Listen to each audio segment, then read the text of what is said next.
Novel Stream presents A Dream of Armageddon by Herbert George Wells. The man with the white face entered the carriage at Rugby. He moved slowly in spite of the urgency of his porter, and even while he was still on the platform I noted how ill he seemed. He dropped into the corner over against me with a sigh, made an incomplete attempt to arrange his traveling shawl, and became motionless, with his eyes staring vacantly. Presently he was moved by a sense of my observation, looked up at me, and put out a spiritless hand for his newspaper. Then he glanced again in my direction. I feigned to read. I feared I had unwittingly embarrassed him, and in a moment I was surprised to find him speaking. "I beg your pardon," said I. "That book," he repeated, pointing a lean finger, "is about dreams." "Obviously," I answered, for it was Fortnum Roscoe's Dream States and the title was on the cover. He hung silent for a space as if he sought words. "Yes," he said at last, "but they tell you nothing." I did not catch his meaning for a second. "They don't know," he added. I looked a little more attentively at his face. "There are dreams," he said, "and dreams. That sort of proposition I never dispute. I suppose," he hesitated, "do you ever dream, I mean vividly?" "I dream very little," I answered. "I doubt if I have 3 vivid dreams in a year." "Ah," he said, and seemed for a moment to collect his thoughts. "Your dreams don't mix with your memories?" he asked abruptly.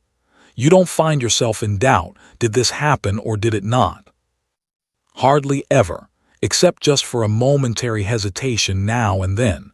I suppose few people do." "Does he say?" He indicated the book. "Says it happens at times and gives the usual explanation about intensity of impression and the like to account for its not happening as a rule. I suppose you know something of these theories." "Very little, except that they are wrong." His emaciated hand played with the strap of the window for a time. I prepared to resume reading, and that seemed to precipitate his next remark. He leant forward almost as though he would touch me. "Isn't there something called consecutive dreaming, that goes on night after night?" "I believe there is. There are cases given in most books on mental trouble." "Mental trouble, yes, I dare say there are. It's the right place for them, but what I mean," he looked at his bony knuckles, "is that sort of thing always dreaming? Is it dreaming, or is it something else? Mightn't it be something else?" I should have snubbed his persistent conversation but for the drawn anxiety of his face. I remember now the look of his faded eyes and the lids red-stained. "Perhaps you know that look." "I'm not just arguing about a matter of opinion," he said. "The thing's killing me." "Dreams." "If you call them dreams, night after night, vivid, so vivid. This," he indicated the landscape that went streaming by the window, "seems unreal in comparison. I can scarcely remember who I am, what business I am on." He paused. "Even now, the dream is always the same, do you mean?" I asked. "It's over." "You mean?" "I died. Smashed and killed, and now so much of me as that dream was is dead forever.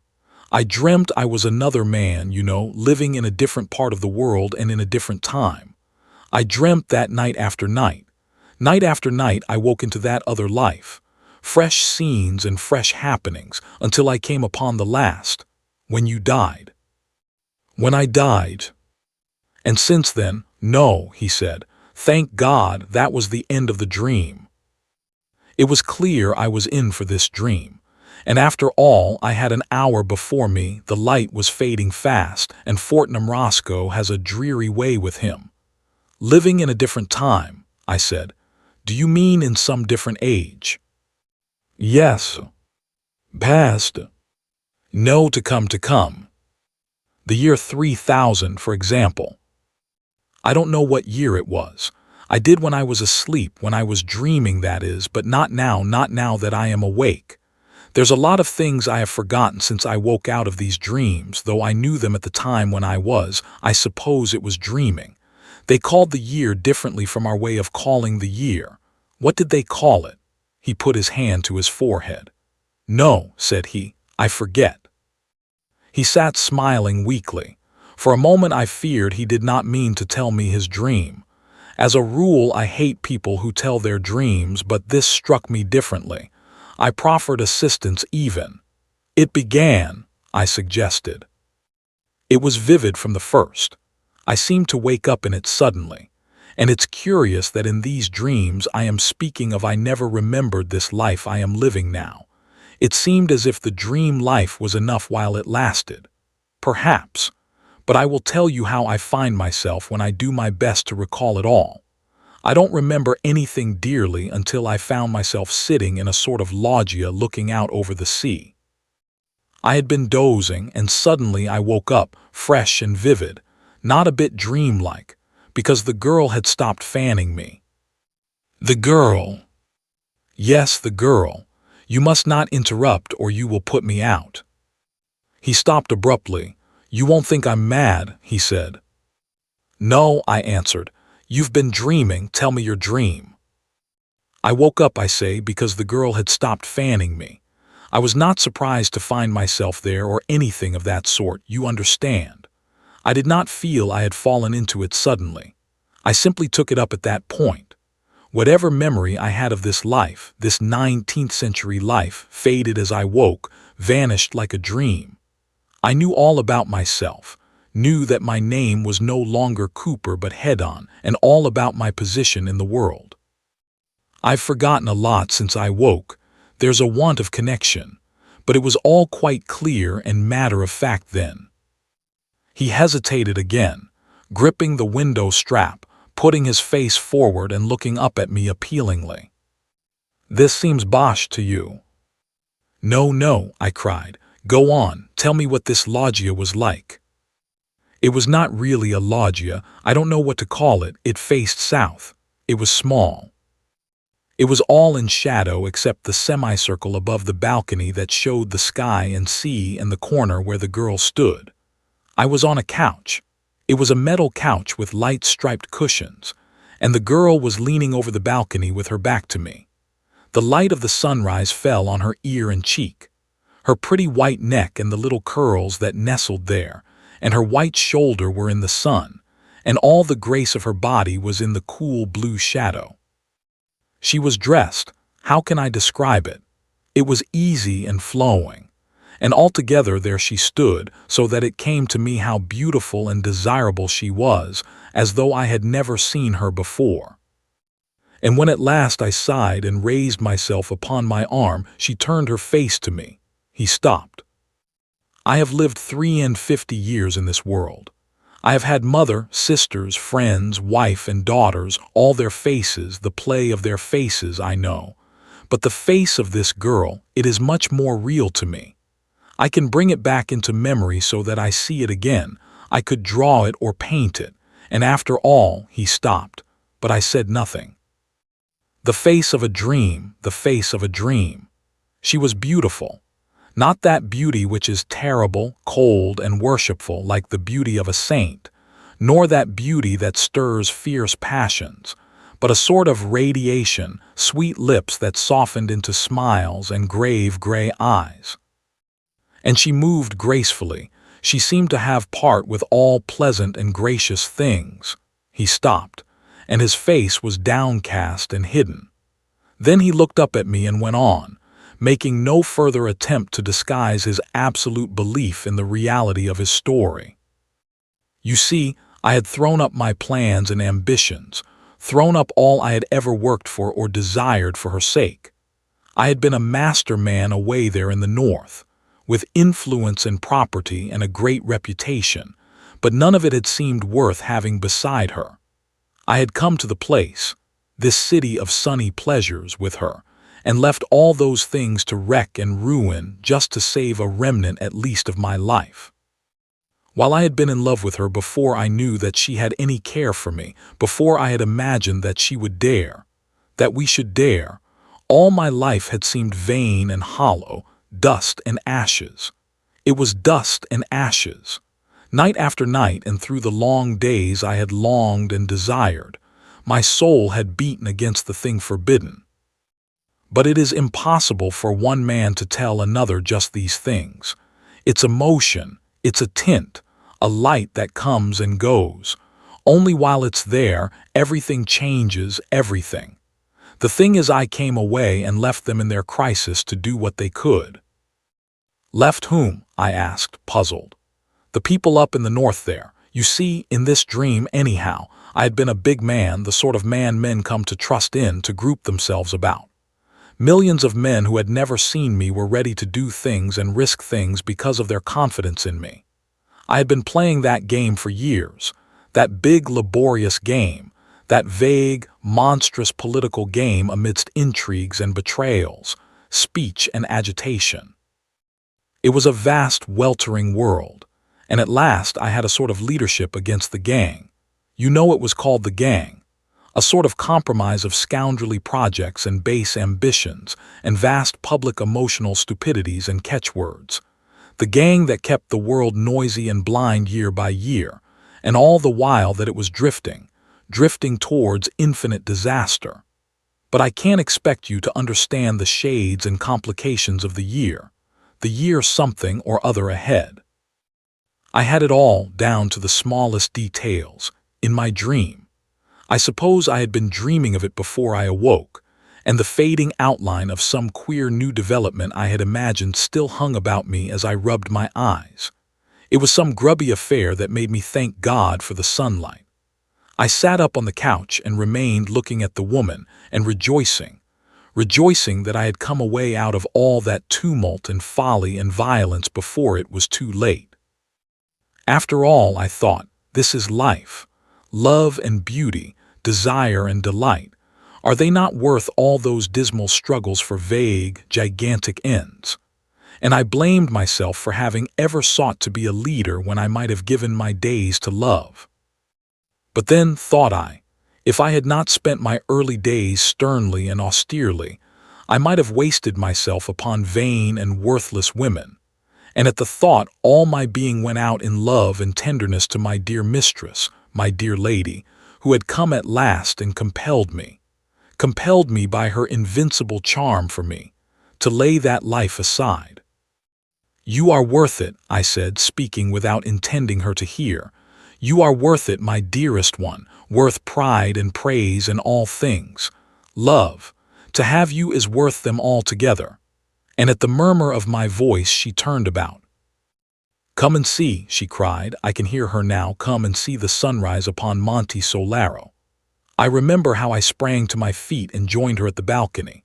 She put a white hand upon my shoulder and pointed towards great masses of limestone, flushing, as it were, into life. I looked. But first I noted the sunlight on her face caressing the lines of her cheeks and neck. How can I describe to you the scene we had before us? We were at Capri. I have been there, I said. I have clambered up Monte Solaro and drunk Vero Capri, muddy stuff like cider, at the summit. Ah, said the man with the white face. Then perhaps you can tell me, you will know if this was indeed Capri. For in this life I have never been there. Let me describe it. We were in a little room, one of a vast multitude of little rooms, very cool and sunny, hollowed out of the limestone of a sort of cape, very high above the sea. The whole island, you know, was one enormous hotel, complex beyond explaining, and on the other side there were miles of floating hotels and huge floating stages to which the flying machines came. They called it a pleasure city. Of course, there was none of that in your time, rather, I should say, is none of that now. Of course. Now, yes. Well, this room of ours was at the extremity of the cape, so that one could see east and west. Eastward was a great cliff, 1,000 feet high perhaps, coldly gray except for one bright edge of gold, and beyond it the Isle of the Sirens, and a falling coast that faded and passed into the hot sunrise. And when one turned to the west, distinct and near was a little bay, a little beach still in shadow. And out of that shadow rose Solaro straight and tall, flushed and golden crested, like a beauty throned, and the white moon was floating behind her in the sky. And before us from east to west stretched the many-tinted sea, all dotted with little sailing boats. To the eastward, of course, these little boats were gray and very minute and clear, but to the westward they were little boats of gold, shining gold, almost like little flames. And just below us was a rock with an arch worn through it. The blue seawater broke to green and foam all round the rock, and a galley came gliding out of the arch. "I know that rock," I said. "I was nearly drowned there. It is called the Faraglione." "Faraglione? Yes, she called it that," answered the man with the white face. "There was some story, but that—" He put his hand to his forehead again. "No," he said, "I forget that story." "Well, that is the first thing I remember, the first dream I had. That little shaded room and the beautiful air and sky and that dear lady of mine, with her shining arms and her graceful robe, and how we sat and talked in half whispers to one another. We talked in whispers not because there was anyone to hear, but because there was still such a freshness of mind between us that our thoughts were a little frightened, I think, to find themselves at last in words. And so they went softly. Presently we were hungry and we went from our apartment, going by a strange passage with a moving floor, until we came to the great breakfast room. There was a fountain and music. A pleasant and joyful place it was, with its sunlight and splashing and the murmur of plucked strings. And we sat and ate and smiled at one another, and I would not heed a man who was watching me from a table nearby. And afterwards we went on to the dancing hall. But I cannot describe that hall. The place was enormous, larger than any building you have ever seen, and in one place there was the old gate of Capri caught into the wall of a gallery high overhead. Light girders, stems and threads of gold burst from the pillars like fountains, streamed like an aurora across the roof and interlaced, like conjuring tricks. All about the great circle for the dancers there were beautiful figures, strange dragons, and intricate and wonderful grotesques bearing lights. The place was inundated with artificial light that shamed the newborn day. And as we went through the throng, the people turned about and looked at us, for all through the world my name and face were known, and how I had suddenly thrown up pride and struggled to come to this place.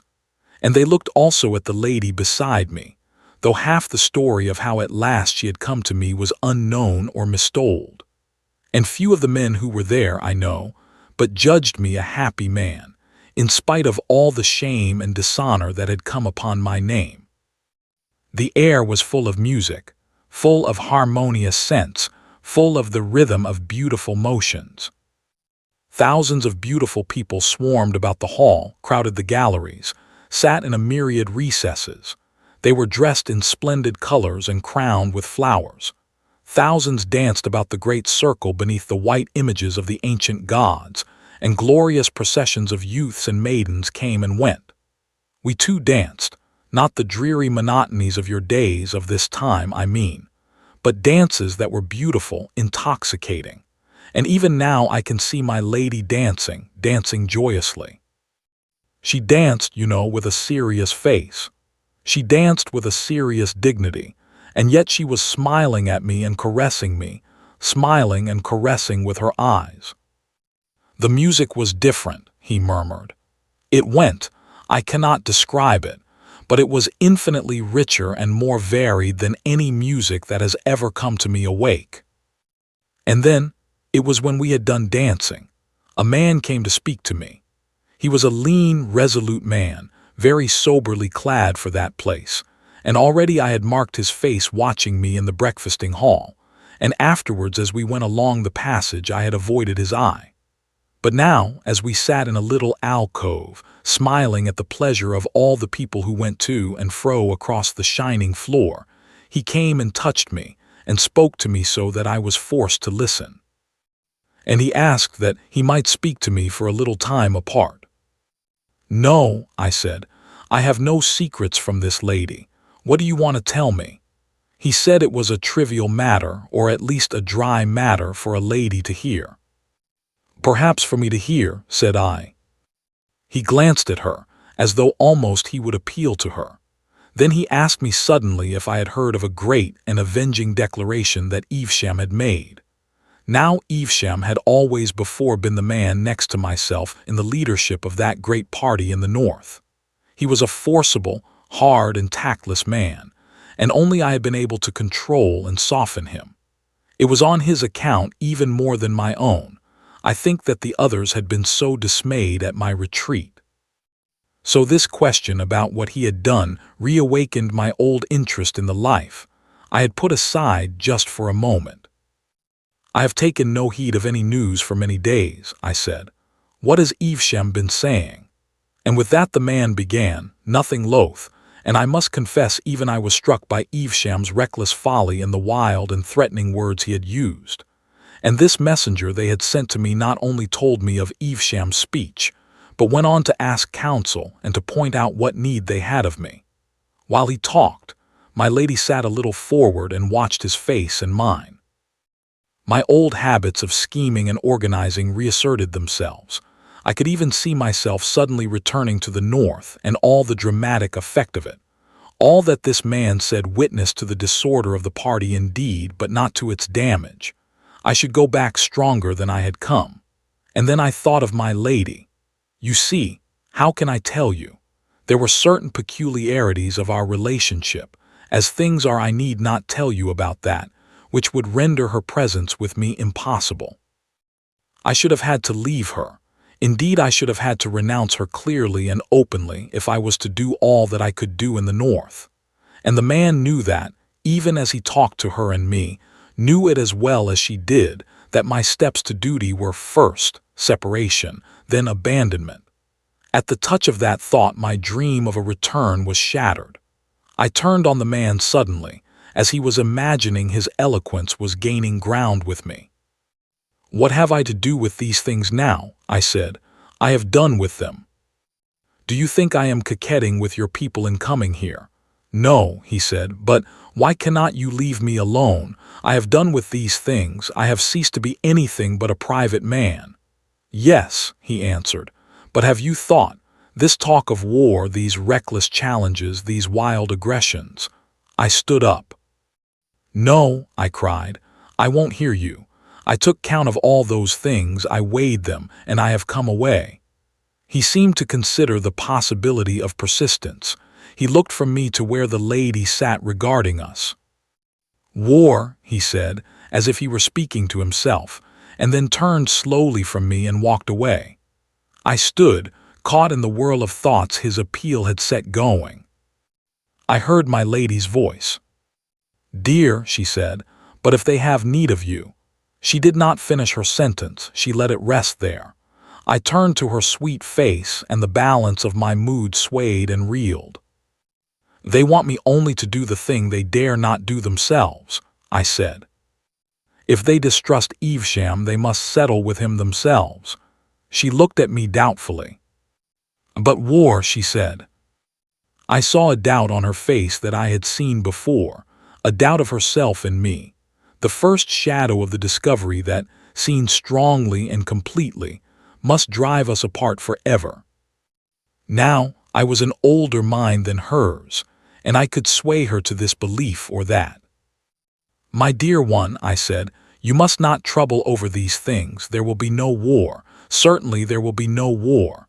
The age of wars is past. Trust me to know the justice of this case. They have no right upon me, dearest, and no one has a right upon me. I have been free to choose my life, and I have chosen this." "But war," she said. I sat down beside her. I put an arm behind her and took her hand in mine. I set myself to drive that doubt away. I set myself to fill her mind with pleasant things again. I lied to her, and in lying to her I lied also to myself. And she was only too ready to believe me, only too ready to forget. Very soon the shadow had gone again, and we were hastening to our bathing place in the Grotta del Bove Marino, where it was our custom to bathe every day. We swam and splashed one another, and in that buoyant water I seemed to become something lighter and stronger than a man. And at last we came out dripping and rejoicing and raced among the rocks. And then I put on a dry bathing dress and we sat to bask in the sun, and presently I nodded, resting my head against her knee, and she put her hand upon my hair and stroked it softly, and I dozed. And behold, as it were with the snapping of the string of a violin, I was awakening, and I was in my own bed in Liverpool, in the life of today. Only for a time I could not believe that all these vivid moments had been no more than the substance of a dream. In truth, I could not believe it a dream for all the sobering reality of things about me. I bathed and dressed as it were by habit, and as I shaved, I argued why I of all men should leave the woman I loved to go back to fantastic politics in the hard and strenuous North. Even if Evesham did force the world back to war, what was that to me? I was a man, with the heart of a man, and why should I feel the responsibility of a deity for the way the world might go? You know, that is not quite the way I think about affairs, about my real affairs. I am a solicitor, you know, with a point of view. The vision was so real, you must understand, so utterly unlike a dream that I kept perpetually recalling little irrelevant details. Even the ornament of a book cover that lay on my wife's sewing machine in the breakfast room recalled with the utmost vividness the gilt line that ran about the seat in the alcove where I had talked with the messenger from my deserted party. Have you ever heard of a dream that had a quality like that? So that afterwards you remembered little details you had forgotten. I thought I had never noticed the point before, but he was right. Never, I said. That is what you never seem to do with dreams. No, he answered. But that is just what I did. I am a solicitor, you must understand, in Liverpool, and I could not help wondering what the clients and business people I found myself talking to in my office would think if I told them suddenly I was in love with a girl who would be born a couple of 100 years or so hence, and worried about the politics of my great-great-great-grandchildren. I was chiefly busy that day negotiating a 99-year building lease. It was a private builder in a hurry, and we wanted to tie him in every possible way.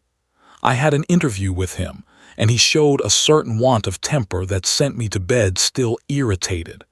That night I had no dream, nor did I dream the next night, at least to remember. Something of that intense reality of conviction vanished. I began to feel sure it was a dream, and then it came again. When the dream came again, nearly 4 days later, it was very different. I think it's certain that 4 days had also elapsed in the dream. Many things had happened in the North, and the shadow of them was back again between us, and this time it was not so easily dispelled. I began, I know, with moody musings. Why, in spite of all, should I go back for all the rest of my days to toil and stress, insults and perpetual dissatisfaction, simply to save hundreds of millions of common people, whom I did not love, whom too often I could do no other than despise from the stress and anguish of war and infinite misrule. And after all I might fail. They all sought their own narrow ends, and why should not I also live as a man? And out of such thoughts her voice summoned me, and I lifted my eyes. I found myself awake and walking. We had come out above the pleasure city. We were near the summit of Monte Solaro and looking towards the bay. It was the late afternoon and very clear. Far away to the left Ischia hung in a golden haze between sea and sky, and Naples was coldly white against the hills, and before us was Vesuvius with a tall and slender streamer feathering at last towards the south, and the ruins of Torre Annunziata and Castellamare glittering and near. I interrupted suddenly. You have been to Capri, of course. Only in this dream, he said. Only in this dream. All across the bay beyond Sorrento were the floating palaces of the pleasure city moored and chained, and northward were the broad floating stages that received the aeroplanes. Aeroplanes fell out of the sky every afternoon, each bringing its thousands of pleasure seekers from the uttermost parts of the earth to Capri and its delights. All these things, I say, stretched below. But we noticed them only incidentally because of an unusual sight that evening had to show. 5 war aeroplanes that had long slumbered useless in the distant arsenals of the Rhine-myth were maneuvering now in the eastward sky. Evesham had astonished the world by producing them and others, and sending them to circle here and there. It was the threat material in the great game of bluff he was playing, and it had taken even me by surprise. He was one of those incredibly stupid, energetic people who seem sent by heaven to create disasters.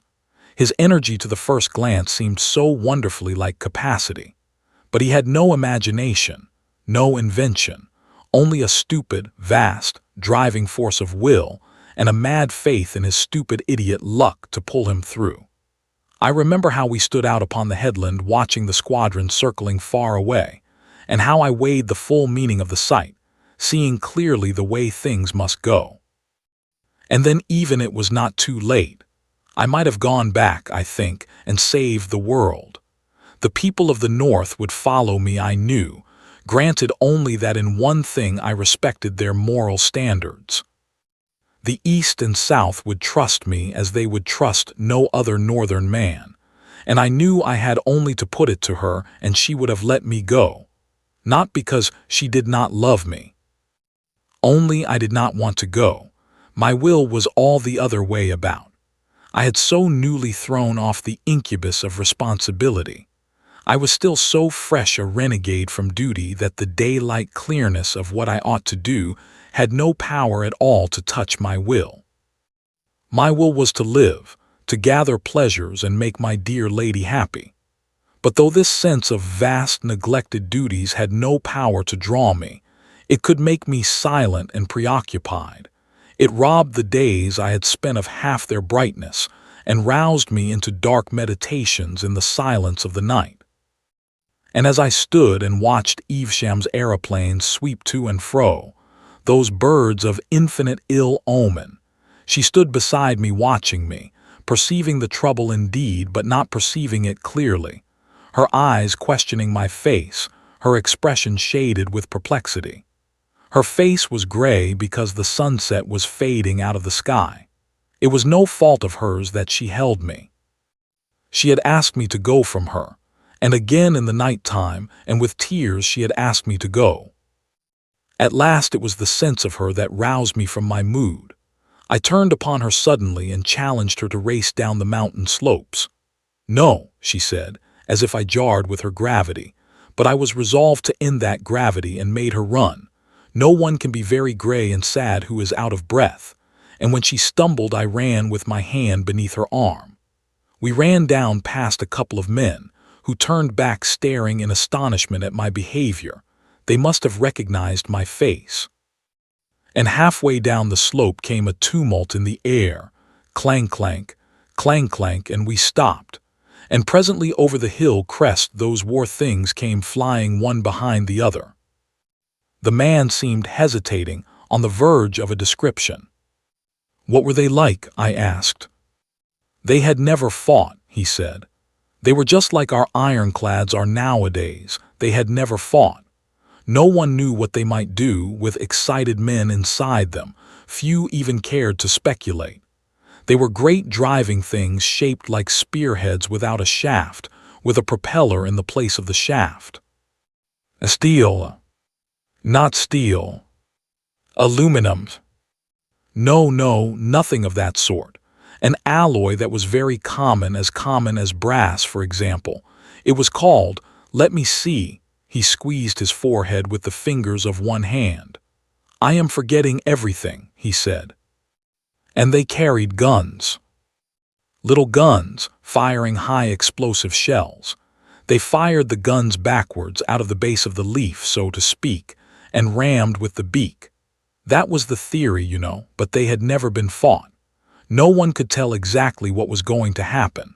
And meanwhile, I suppose, it was very fine to go whirling through the air like a flight of young swallows, swift and easy. I guess the captains tried not to think too clearly what the real thing would be like. And these flying war machines, were only one sort of the endless war contrivances that had been invented and had fallen into abeyance during the long peace. There were all sorts of these things that people were routing out and furbishing up. Infernal things, silly things, things that had never been tried, big engines, terrible explosives, great guns. The silly way of these ingenious sort of men who make these things. They turn them out as beavers build dams, and with no more sense of the rivers they're going to divert, and the lands they're going to flood. As we went down the winding stepway to our hotel again, in the twilight, I foresaw it all. I saw how clearly and inevitably things were driving for war in Evesham's silly, violent hands, and I had some inkling of what war was bound to be under these new conditions. And even then, though I knew it was drawing near the limit of my opportunity, I could find no will to go back. He sighed. That was my last chance. We didn't go into the city until the sky was full of stars, so we walked out upon the high terrace to and fro, and she counseled me to go back. My dearest, she said, and her sweet face looked up to me, this is death. This life you lead is death. Go back to them, go back to your duty. She began to weep, saying between her sobs and clinging to my arm as she said it, go back, go back. Then suddenly she fell mute, and glancing down at her face, I read in an instant the thing she had thought to do. It was one of those moments when one sees. No, I said. No, she asked in surprise, and I think a little fearful at the answer to her thought. Nothing, I said, shall send me back. Nothing. I have chosen. Love I have chosen, and the world must go. Whatever happens, I will live this life. I will live for you. Nothing shall turn me aside. Nothing, my dear one. Even if you died, even if you died. Yes, she murmured softly. Then I also would die. And before she could speak again, I began to talk, talking eloquently, as I could do in that life, talking to exalt love, to make the life we were living seem heroic and glorious. And the thing I was deserting was something hard and enormously ignoble that it was a fine thing to set aside. I bent all my mind to throw that glamour upon it, seeking not only to convert her but myself to that. We talked, and she clung to me, torn too between all that she deemed noble and all that she knew was sweet. And at last I did make it heroic, made all the thickening disaster of the world only a sort of glorious setting to our unparalleled love, and we two poor foolish souls strutted there at last, clad in that splendid delusion, drunken rather with that glorious delusion, under the still stars. And so my moment passed. It was my last chance. Even as we went to and fro there, the leaders of the South and East were gathering their resolve, and the hot answer that shattered Evesham's bluffing forever took shape and waited. And all over Asia, and the ocean, and the South, the air and the wires were throbbing with their warnings to prepare, prepare. No one living, knew what war was. No one could imagine, with all these new inventions, what horror war might bring. I believe most people still believed it would be a matter of bright uniforms, and shouting charges and triumphs and flags and bands, in a time when half the world drew its food supply from regions 10,000 miles away. The man with the white face paused. I glanced at him, and his face was intent on the floor of the carriage. A little railway station, a string of loaded trucks, a signal box in the back of a cottage, shot by the carriage window, and a bridge passed with a clap of noise, echoing the tumult of the train. After that, he said, I dreamt often. For 3 weeks of nights that dream was my life. And the worst of it was there were nights when I could not dream, when I lay tossing on a bed in this accursed life. And there, somewhere lost to me, things were happening, momentous, terrible things. I lived at nights. My days, my waking days, this life I am living now, became a faded, faraway dream, a drab setting, the cover of the book. He thought, I could tell you all, tell you every little thing in the dream, but as to what I did in the daytime, no, I could not tell. I do not remember. My memory has gone. The business of life slips from me. He leaned forward and pressed his hands upon his eyes. For a long time he said nothing. And then, said I, the war burst like a hurricane. He stared before him at unspeakable things. And then, I urged again. One touch of unreality, he said, in the low tone of a man who speaks to himself, and they would have been nightmares. But they were not nightmares, they were not nightmares. No. He was silent for so long that it dawned upon me that there was a danger of losing the rest of the story. But he went on talking again in the same tone of questioning self-communion. What was there to do but flight? I had not thought the war would touch Capri. I had seemed to see Capri as being out of it all, as the contrast to it all. But 2 nights after the whole place was shouting and bawling.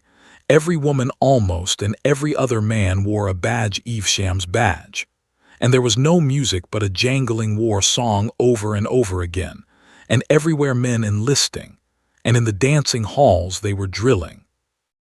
The whole island was a whirl with rumors. It was said, again and again, that fighting had begun. I had not expected this. I had seen so little of the life of pleasure that I had failed to reckon with this violence of the amateurs. And as for me, I was out of it. I was like a man who might have prevented the firing of a magazine. The time had gone. I was no one. The vainest stripling with a badge counted for more than I. The crowd jostled us and bawled in our ears. That accursed song deafened us. A woman shrieked at my lady because no badge was on her, and we too went back to our own place again, ruffled and insulted, my lady white and silent, and I a-quiver with rage. So furious was I could have quarreled with her if I could have found one shade of accusation in her eyes. All my magnificence had gone from me. I walked up and down our rock cell, and outside was the darkling sea and a light to the southward that flared and passed and came again. We must get out of this place, I said over and over. I have made my choice, and I will have no hand in these troubles. I will have nothing of this war. We have taken our lives out of all these things. This is no refuge for us. Let us go. And the next day we were already in flight from the war that covered the world. And all the rest was flight, all the rest was flight. He mused darkly. How much was there of it? He made no answer. How many days? His face was white and drawn, and his hands were clenched. He took no heed of my curiosity. I tried to draw him back to his story with questions. Where did you go? I said. When you left Capri. Southwest, he said, and glanced at me for a second. We went in a boat. But I should have thought an aeroplane. They had been seized. I questioned him no more. Presently I thought he was beginning again. He broke out in an argumentative monotone. But why should it be? If indeed this battle, this slaughter and stress is life, why have we this craving for pleasure and beauty? If there is no refuge, if there is no place of peace, and if all our dreams of quiet places are a folly and a snare, why have we such dreams? Surely it was no ignoble craving, no base intentions that had brought us to this. It was love that had isolated us. Love had come to me with her eyes and robed in her beauty, more glorious than all else in life, in the very shape and color of life, and summoned me away. I had silenced all the voices. I had answered all the questions. I had come to her. And suddenly there was nothing but war and death. I had an inspiration. After all, I said, it could have been only a dream. A dream, he cried, flaming upon me. A dream when even now, for the first time, he became animated. A faint flush crept into his cheek. He raised his open hand and clenched it and dropped it to his knee. He spoke, looking away from me, and for all the rest of the time he looked away. "We are but phantoms," he said, "and the phantoms of phantoms, desires like cloud shadows and wills of straw that eddy in the wind. The days pass, use and want carry us through as a train carries the shadow of its lights, so be it. But one thing is real and certain, one thing is no dream stuff but eternal and enduring. It is the center of my life, and all other things about it are subordinate or altogether vain. I loved her, that woman of a dream, and she and I are dead together." A dream. How can it be a dream when it drenched a living life with unappeasable sorrow, when it makes all that I have lived for and cared for worthless and unmeaning? "Until that very moment when she was killed, I believed we had still a chance of getting away," he said. "All through the night and morning that we sailed across the sea from Capri to Salerno, we talked of escape. We were full of hope, and it clung about us to the end. Hope for the life together we should lead, out of it all, out of the battle and struggle, the wild and empty passions, the empty arbitrary thou shalt, and thou shalt not of the world. We were uplifted, as though our quest was a holy thing, as though love for one another was a mission. Even when from our boat we saw the fair face of that great rock Capri, already scarred and gashed by the gun emplacements and hiding places that were to make it a fastness, we reckoned nothing of the imminent slaughter, though the fury of preparation hung about in puffs and clouds of dust at 100 points amidst the gray. But indeed, I made a text of that and talked. There, you know, was the rock, still beautiful for all its scars, with its countless windows and arches and ways, tier upon tier, for 1,000 feet, a vast carving of gray, broken by vine-clad terraces and lemon and orange groves, and masses of agave and prickly pear, and puffs of almond blossom. And out under the archway that is built over the Marina Piccola, other boats were coming. And as we came round the cape and within sight of the mainland, another little string of boats came into view, driving before the wind towards the southwest. In a little while a multitude had come out, the remoter just little specks of ultramarine in the shadow of the eastward cliff. "It is love and reason," I said, "fleeing from all this madness of war." And though we presently saw a squadron of aeroplanes flying across the southern sky, we did not heed it. There it was, a line of little dots in the sky, and then more, dotting the southeastern horizon, and then still more, until all that quarter of the sky was stippled with blue specks. Now they were all thin little strokes of blue, and now one and now a multitude would heel and catch the sun and become short flashes of light. They came rising and falling and growing larger, like some huge flight of gulls or rooks, or such like birds moving with a marvelous uniformity, and ever as they drew nearer they spread over a greater width of sky. The southward wing flung itself in an arrow-headed cloud athwart the sun, and then suddenly they swept round to the eastward and streamed eastward, growing smaller and smaller and clearer again, until they vanished from the sky.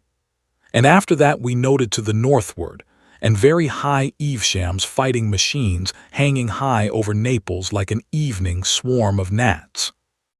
It seemed to have no more to do with us than a flight of birds. Even the mutter of guns far away in the southeast seemed to us to signify nothing. Each day, each dream after that, we were still exalted, still seeking that refuge where we might live and love. Fatigue had come upon us, pain and many distresses, for though we were dusty and stained by our toilsome tramping, and half-starved and with the horror of the dead men we had seen and the flight of the peasants, for very soon a gust of fighting swept up the peninsula. With these things haunting our minds, it still resulted only in a deepening resolution to escape. Oh, but she was brave and patient. She who had never faced hardship and exposure had courage for herself and me. We went to and fro seeking an outlet, over a country all commandeered and ransacked by the gathering hosts of war. Always we went on foot. At first there were other fugitives, but we did not mingle with them. Some escaped northward, some were caught in the torrent of peasantry that swept along the main roads. Many gave themselves into the hands of the soldiery and were sent northward. Many of the men were impressed. But we kept away from these things. We had brought no money to bribe a passage north, and I feared for my lady at the hands of these conscript crowds. We had landed at Salerno, and we had been turned back from Cava, and we had tried to cross towards Taranto by a pass over Mount Alburno, but we had been driven back for want of food. And so we had come down among the marshes by Paestum, where those great temples stand alone. I had some vague idea that by Paestum it might be possible to find a boat or something, and take once more to sea. And there it was the battle overtook us. A sort of soul blindness had me. Plainly I could see that we were being hemmed in, that the great net of that giant warfare had us in its toils. Many times we had seen the levies that had come down from the north going to and fro, and had come upon them in the distance amidst the mountains making ways for the ammunition, and preparing the mounting of the guns. Once we fancied they had fired at us, taking us for spies. At any rate a shot had gone shuddering over us. Several times we had hidden in woods from hovering aeroplanes. But all these things do not matter now, these nights of flight and pain. We were in an open place near those great temples at Paestum at last, on a blank stony place dotted with spiky bushes, empty and desolate and so flat that a grove of eucalyptus far away showed to the feet of its stems. How I can see it! My lady was sitting down under a bush, resting a little, for she was very weak and weary, and I was standing up watching to see if I could tell the distance of the firing that came and went. They were still, you know, fighting far from each other, with those terrible new weapons that had never before been used. Guns that would carry beyond sight, and aeroplanes that would do. What they would do no man could foretell. I knew that we were between the two armies, and that they drew together. I knew we were in danger, and that we could not stop there and rest. Though all these things were in my mind, they were in the background. They seemed to be affairs beyond our concern. Chiefly, I was thinking of my lady. An aching distress filled me. For the first time she had owned herself beaten and had fallen a-weeping. Behind me I could hear her sobbing, but I would not turn round to her because I knew she had need of weeping, and had held herself so far and so long for me. It was well, I thought, that she would weep and rest, and then we would toil on again, for I had no inkling of the thing that hung so near. Even now I can see her as she sat there, her lovely hair upon her shoulder, can mark again the deepening hollow of her cheek. "If we had parted," she said, "if I had let you go." "No," said I, "even now I do not repent. I will not repent. I made my choice, and I will hold on to the end." And then, overhead in the sky something flashed and burst, and all about us I heard the bullets making a noise like a handful of peas suddenly thrown. They chipped the stones about us, and whirled fragments from the bricks and passed. He put his hand to his mouth, and then moistened his lips. At the flash I had turned about. You know, she stood up. She stood up, you know, and moved a step towards me, as though she wanted to reach me, and she had been shot through the heart. He stopped and stared at me. I felt all that foolish incapacity an Englishman feels on such occasions. I met his eyes for a moment, and then stared out of the window. For a long space we kept silence. When at last I looked at him, he was sitting back in his corner, his arms folded, and his teeth gnawing at his knuckles. He bit his nail suddenly and stared at it. "I carried her," he said, "towards the temples in my arms as though it mattered. I don't know why. They seemed a sort of sanctuary, you know, they had lasted so long, I suppose. She must have died almost instantly, only I talked to her all the way." Silence again. "I have seen those temples," I said abruptly, and indeed he had brought those still, sunlit arcades of worn sandstone very vividly before me. It was the brown one, the big brown one. I sat down on a fallen pillar and held her in my arms, silent after the first babble was over, and after a little while the lizards came out and ran about again, as though nothing unusual was going on, as though nothing had changed. It was tremendously still there, the sun high, and the shadows still. Even the shadows of the weeds upon the entablature were still, in spite of the thudding and banging that went all about the sky. I seemed to remember that the aeroplanes came up out of the south and that the battle went away to the west. One aeroplane was struck and overset and fell. I remember that, though it didn't interest me in the least, it didn't seem to signify. It was like a wounded gull, flapping for a time in the water. I could see it down the aisle of the temple, a black thing in the bright blue water. 3 or 4 times shells burst about the beach, and then that ceased. Each time that happened, all the lizards scuttled in and hid for a space. That was all the mischief done, except that once a stray bullet gashed the stone hard by, made just a fresh bright surface. As the shadows grew longer, the stillness seemed greater. "The curious thing," he remarked, with the manner of a man who makes a trivial conversation, "is that I didn't think at all." I sat with her in my arms amidst the stones, in a sort of lethargy, stagnant. And I don't remember waking up. I don't remember dressing that day. I know I found myself in my office, with my letters all slit open in front of me, and how I was struck by the absurdity of being there, seeing that in reality I was sitting, stunned, in that Peastum temple with a dead woman in my arms. I read my letters like a machine. I have forgotten what they were about. He stopped and there was a long silence. Suddenly I perceived that we were running down the incline from Chalk Farm to Euston. I started at this passing of time. I turned on him with a brutal question, with the tone of now or never. "And did you dream again?" "Yes." He seemed to force himself to finish. His voice was very low.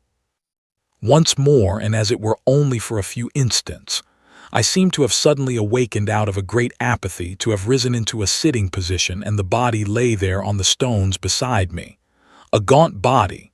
Not her, so soon. It was not her. I may have heard voices. I do not know. Only I knew clearly that men were coming into the solitude, and that was a last outrage. I stood up and walked through the temple, and then there came into sight, first one man with a yellow face, dressed in a uniform of dirty white, trimmed with blue, and then several climbing to the crest of the old wall of the vanished city and crouching there. They were little bright figures in the sunlight, and there they hung, weapon in hand, peering cautiously before them. And further away I saw others, and then more at another point in the wall. It was a long, lax line of men in open order. Presently the man I had first seen stood up and shouted a command, and his men came tumbling down the wall and into the high weeds towards the temple. He scrambled down with them and led them. He came facing towards me, and when he saw me he stopped. At first I had watched these men with a mere curiosity, but when I had seen they meant to come to the temple I was moved to forbid them. I shouted to the officer. "You must not come here," I cried. "I am here. I am here with my dead." He stared and then shouted a question back to me in some unknown tongue. I repeated what I had said. He shouted again, and I folded my arms and stood still. Presently he spoke to his men and came forward. He carried a drawn sword. I signed to him to keep away, but he continued to advance. I told him again very patiently and clearly, "You must not come here. These are old temples, and I am here with my dead." Presently he was so close I could see his face clearly. It was a narrow face with dull gray eyes and a black mustache. He had a scar on his upper lip, and he was dirty and unshaven. He kept shouting unintelligible things, questions perhaps, at me. I know now that he was afraid of me, but at the time that did not occur to me. As I tried to explain to him, he interrupted me in imperious tones, bidding me, I suppose, stand aside. He made to go past me, and I caught hold of him. I saw his face change at my grip. "You fool," I cried. "Don't you know she is dead?" He started back. He looked at me with cruel eyes. I saw a sort of exultant resolve leap into them, delight. Then suddenly, with a scowl, he swept his sword back so and thrust. He stopped abruptly. I became aware of a change in the rhythm of the train. The brakes lifted their voices and the carriage jarred and jerked. This present world insisted upon itself, became clamorous.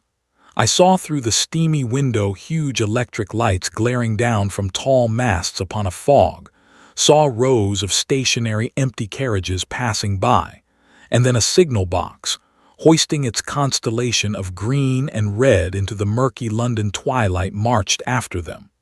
I looked again at his drawn features. He ran me through the heart. It was with a sort of astonishment, no fear, no pain, but just amazement that I felt it pierce me, felt the sword drive home into my body. It didn't hurt, you know. It didn't hurt at all. The yellow platform lights came into the field of view, passing first rapidly, then slowly, and at last stopping with a jerk. Dim shapes of men passed to and fro without. "Euston," cried a voice. "Do you mean?" There was no pain, no sting or smart. Amazement and then darkness sweeping over everything. The hot, brutal face before me, the face of the man who had killed me, seemed to recede. It swept out of existence. "Euston," clamored the voices outside. "Euston." The carriage door opened, admitting a flood of sound, and a porter stood regarding us. The sounds of doors slamming, and the hoof clatter of cab horses, and behind these things the featureless, remote roar of the London cobblestones, came to my ears. A truckload of lighted lamps blazed along the platform. A flood of darkness that opened and spread and blotted out all things. "Any luggage, sir?" said the porter. "And that was the end?" I asked. He seemed to hesitate. Then, almost inaudibly, he answered no. "You mean?" "I couldn't get to her. She was there on the other side of the temple, and then—" "Yes," I insisted. "Yes." "Nightmares," he cried. "Nightmares indeed, my God, great birds that fought and tore." Thank you for listening.